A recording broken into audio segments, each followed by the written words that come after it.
कि ऐसा लगता है कि नीतीश कुमार नहीं चाहते कि अति पिछड़ों को आरक्षण मिले, और उसी का परिणाम है कि नगर निकाय चुनाव टलते चले आ रहे हैं।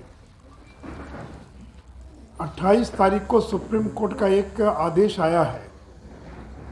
उस आदेश के बाद फिर बिहार के अंदर नगर निकाय चुनाव के ऊपर तलवार लटक गई है और आशंका है कि फिर चुनाव को टालना पड़ेगा।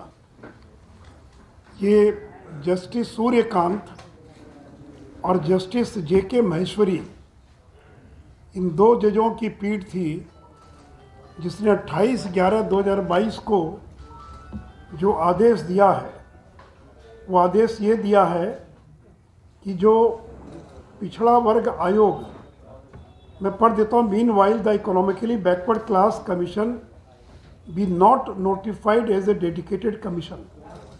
इन्हें बिहार सरकार ने जो अति पिछड़ा आयोग को डेडिकेटेड कमीशन का दर्जा दिया था या घोषित किया था, तो कोर्ट ने कहा कि उसको डेडिकेटेड कमीशन के रूप में अधिसूचित न किया जाए।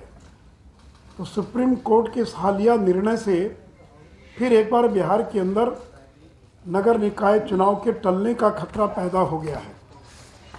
और मित्रों, आपको मालूम है कि सुप्रीम कोर्ट ने ये कहा था कि स्थानीय निकाय के अंदर आरक्षण के लिए एक डेडिकेटेड कमीशन बनाइए, इंडिपेंडेंट डेडिकेटेड कमीशन का गठन कीजिए जो राजनीतिक पिछड़ेपन की पहचान करेगा। नीतीश कुमार अपनी जिद पर अड़े रहे, चुनाव आयोग का भी उन्होंने नहीं माना, एडवोकेट जनरल की राय की भी उपेक्षा कर दी और कहा कि बिहार में कोई कमीशन बनाए जाने की आवश्यकता नहीं है।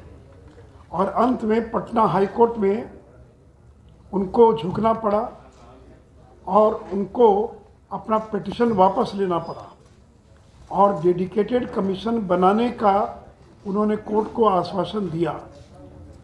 लेकिन फिर एक बार नीतीश कुमार ने अति पिछड़ों को धोखा दे दिया। जो अति पिछड़ा आयोग पहले से अधिसूचित था, रातों रात उसका गठन कर दिया और उस अति पिछड़ा आयोग में जनता दल यू और राष्ट्रीय जनता दल के 5 जिला और राज्य स्तर के वरिष्ठ नेताओं को रातों रात नोटिफाई करके उसका सदस्य बना दिया गया और उसी अति पिछड़ा आयोग को ही डेडिकेटेड कमीशन का दर्जा दे दिया गया। और सुप्रीम कोर्ट ने इसी कमीशन को अधिसूचित करने पर रोक लगा दी है। जो पिटिशनर थे उन्होंने सुप्रीम कोर्ट में यह पिटीशन फाइल किया कि यह जो आयोग है यह स्वतंत्र नहीं है, यह निष्पक्ष रिपोर्ट नहीं दे सकता है और यह डेडिकेटेड कमीशन नहीं है। तो यह ना तो इंडिपेंडेंट है, ना डेडिकेटेड है और न निष्पक्ष है। इसमें कोई रिटायर्ड हाई कोर्ट या सुप्रीम कोर्ट के जज की अध्यक्षता में कमीशन बनाया जाना चाहिए था ताकि वो निष्पक्ष रिपोर्ट दे सके। लेकिन इस आयोग में राजद और जनता दल यू के वरिष्ठ नेताओं को भर दिया गया, रातों रात उसको नोटिफाई कर दिया गया और जो आयोग बना था अति पिछड़ा वर्गों की पहचान के लिए, the backward class commission be not notified as a dedicated commission. अरे पहले तो रोक लगा दिया और 4 सप्ताह के बाद सुनवाई होगी। मैं क्या लिखा है, issue notice returnable with in 4 weeks. ठीक है, 4 सप्ताह के भीतर उनको नोटिस सर्व कीजिए, नंबर 1। नंबर 2, मीनवाइल, इस बीच में, इसका मीनवाइल का हिंदी क्या है, मीनवाइल इस बीच में जो बैकवर्ड क्लास कमीशन है बी नॉट नोटिफाइड, डेटा करें, हमने तो कर दिया। तो भाई बिहार के अंदर निकाय का चुनाव की प्रक्रिया प्रारंभ हो गई थी, फिर कोर्ट ने रोक लगा दिया। तो अगर आपने डेडिकेटेड कमीशन को अधिसूचित कर दिया तो कल कोर्ट करेगी कि आप मत कीजिए। इसका मतलब क्या हुआ कि कल कोर्ट कहेगी अगर आपने कर दिया है तो उसको रोक दीजिए। तो ये तो बहुत स्पष्ट है, इससे ज़्यादा स्पष्टता और कुछ नहीं हो सकती है। तो इसलिए सुप्रीम कोर्ट ने, और जो लोग टिप्पणी कर रहे हैं उन्होंने पढ़ा थोड़ी आदेश, उनको क्या मालूम है, उनका बैकग्राउंड मालूम है क्या?